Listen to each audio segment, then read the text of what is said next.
Hey everyone, you're with Tesla Tom and this is my wife Joy. Hello. And thanks for joining us on our YouTube channel where we discuss Tesla, electric vehicles and renewable energy. If this is your first time to the channel, hello and welcome.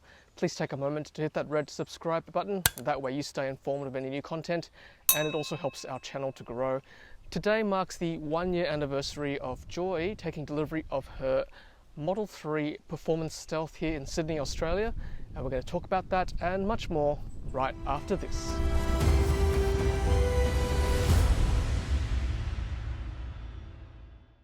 Okay, so like I said, it's been 1 year exactly to the day that Joy took delivery of her Tesla Model 3 Performance Stealth here in Sydney, Australia.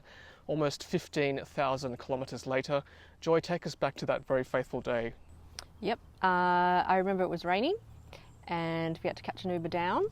And I remember getting there and it feeling very surreal because I've never actually even driven a Model 3 or even seen a proper, is it left-hand drive, right-hand drive? Which one are we in this country? We're right-hand drive. Yep. So, so that was strange. And then actually going into the delivery area and for the Tesla staff member there to go, and this is your car, and it was, yeah, I just remember going, wait, what? You said this is my car? So that was very strange, sort of, you know, actually getting into the vehicle and realizing, oh, I get to drive away with this. Yeah.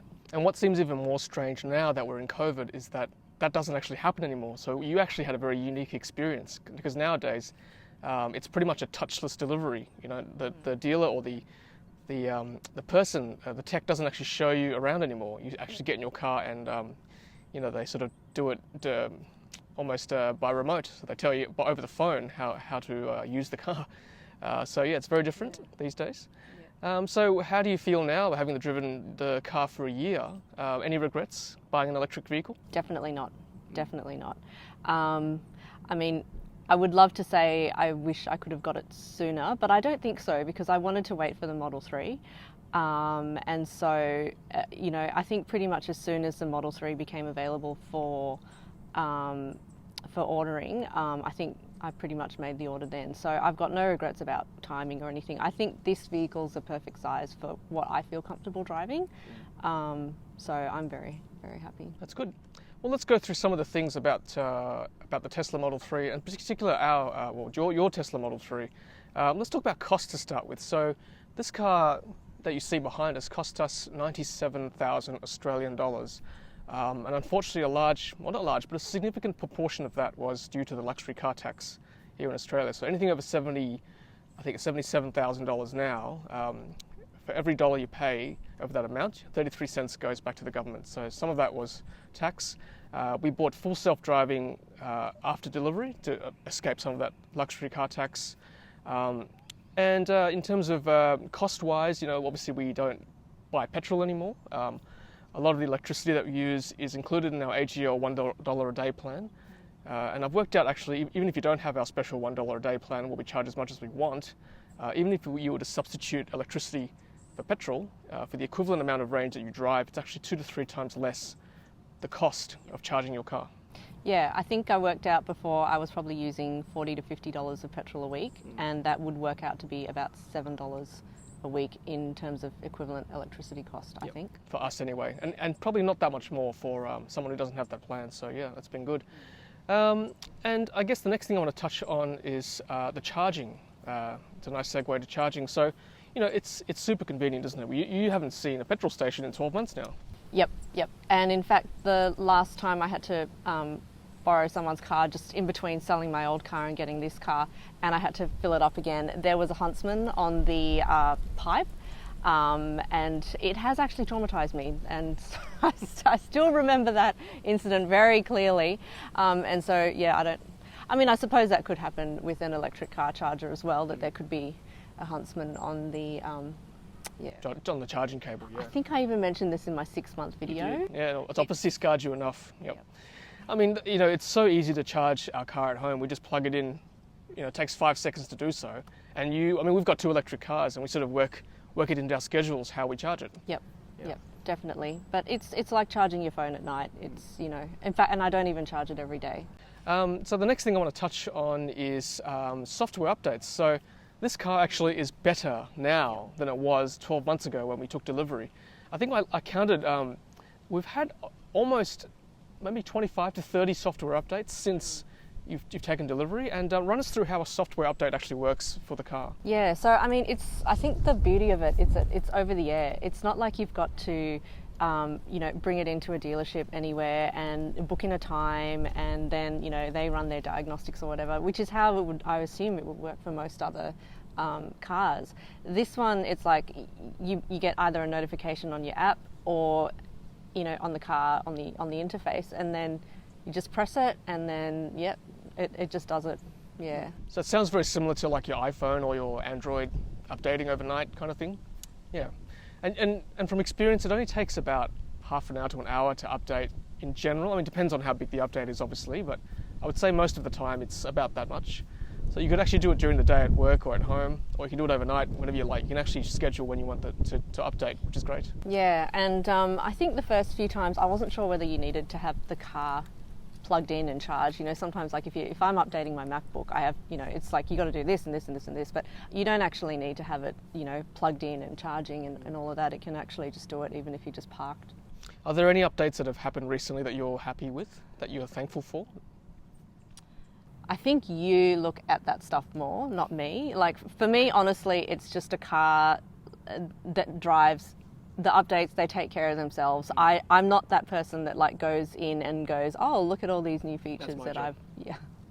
For me, I trust the car, I trust the brand, and therefore it's like, I don't want to take that mental headspace to deal with all of that. I mean, I think the one software update that's been really good is being able to exclude your home as a place where the car locks itself. Would you agree? Yes, I'm the kind of person that rather than forgetting about something in the morning, if I remember something that I need to put in the car, I'll try and do it the night before. And it's, you know, it's a little quality of life thing that I can, you know, I don't have to actually get my phone out and, you know, unlock the car. I can just duck down and, you know, pop something into the car. Yeah, that's been really handy. Obviously, there's been a myriad of autopilot updates as well. You don't use much autopilot, do you? Yeah. Still don't trust it. Yeah, okay. It'll get there one day, I think. You know, we'll make sure we do more testing on our videos anyway. The next thing I want to talk about is accessories. So we've been actually very, very lucky. We've had a few third-party companies send us a few things to review. So thank you guys. I'll leave a link up here to all our accessory videos too if you want to check them out. Which accessories or which third-party accessories have you found handy since you bought this car? I mean, they're all great. I don't want to have to, you know, single anyone out. I guess in terms of what I think would be, you know, if you could only get one, which one I guess I would recommend would probably be the one for charging your phone. But that's only because, you know, I am one of those people that has to have their phone on quite a high charge. I don't like it running down below 50%. So just for me personally, I think that. I know for you it would probably be the screen protector because you don't like seeing my fingerprints all over the screen. For me, that's actually not such a big issue, but I think it really, you know, the beautiful thing about accessories is that there's something out there that fits what's your gripe about the car. Actually, the other one I really love is the covers, the trunk mats. No, the console cover. Oh yes, the covers the middle part of the car. Yeah.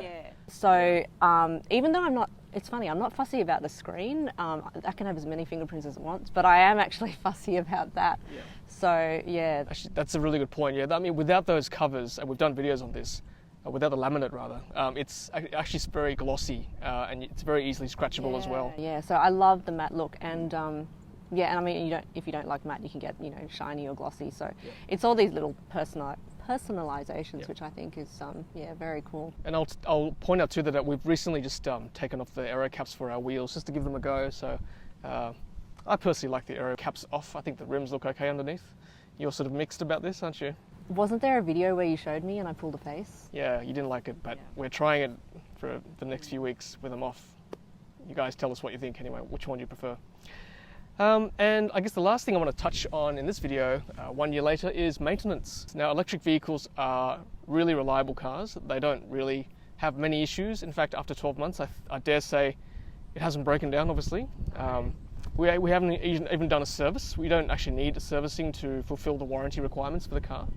Yeah, I think the only thing that came up once was that you need to refill the windscreen. The wiper fluid? Yeah, that's it. Yeah, I think that's pretty much it. Yeah. Yeah.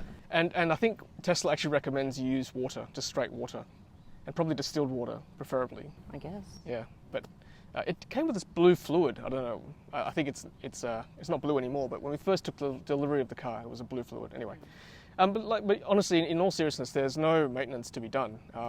We've had the tech come out a few times. The garage opening thing. Yeah, we got that too. Yes, because we had that actually in the description early on, so we were very lucky to have that. And that's like $600 worth of value right there. And the tech put the garage opener. What's it called? Forgot the name now.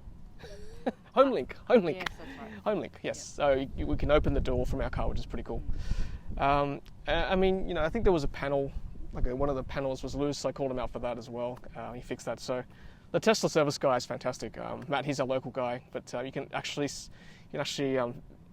book an appointment for your car on your app, and someone will actually come out and fix your car if you need it fixed.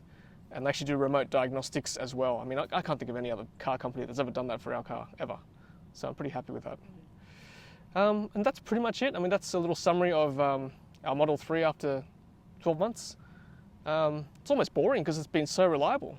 But that's what I like about it. Like for me, a car is not something that I want to, get into the nitty gritty and all the details. Like I just like the fact that it's quiet. The fact that it's, there's no emissions when I drive. I think for me that's really the key thing. And of all the electric vehicles out there, when you start looking into, the technology of what you actually get for your car, for me Tesla was just so far ahead of what all the other companies are doing that it was, for me it was a no-brainer. But I know it's, this car isn't for everybody, but you get so much bang for buck. For this, it is a lot of money, but what you get for that money, I think, is definitely worth it. So, no regrets, and yeah, it's a really wonderful car to drive. I know when Tom first got his car, and he would say like, oh, every time I get into it, it feels like a new car, and I smile every time, and I was like, that's such a lame thing to say, So cliched. But honestly, I can say that is true, and I feel the same way when I get into the car, and I'm not a car person, so I think for me it's just that safety and security number one. I know that it's a super safe vehicle for me and the kids, and that there's a whole team of really, really smart people who love what they're doing in terms of the engineering and all that, who are taking care of things on the engineering and the mechanical and the tech side of things, and therefore that's why I think I just get in and I drive and I enjoy the drive. That's very well said. Thank you for that. Very good. All right, guys. Well, that is our 12-month video for our Tesla Model 3. Thank you, Joy, for joining us. Guys, if you own a Model 3, especially in Australia, a lot of you will be coming up to that 12-month mark as well, because we were one of the first deliveries in Australia. So leave a comment below and tell us what you love about your Tesla Model 3 after 12 months. In fact, don't limit it to one thing. I'm sure you've got a myriad of things you want to tell us, so leave a comment below. We'd love to hear from you. And please like this video if you've enjoyed it. Really appreciate that. And of course, subscribe if you haven't done so already yet. We'd really appreciate that as well. And until next time, stay safe. And as always, happy charging.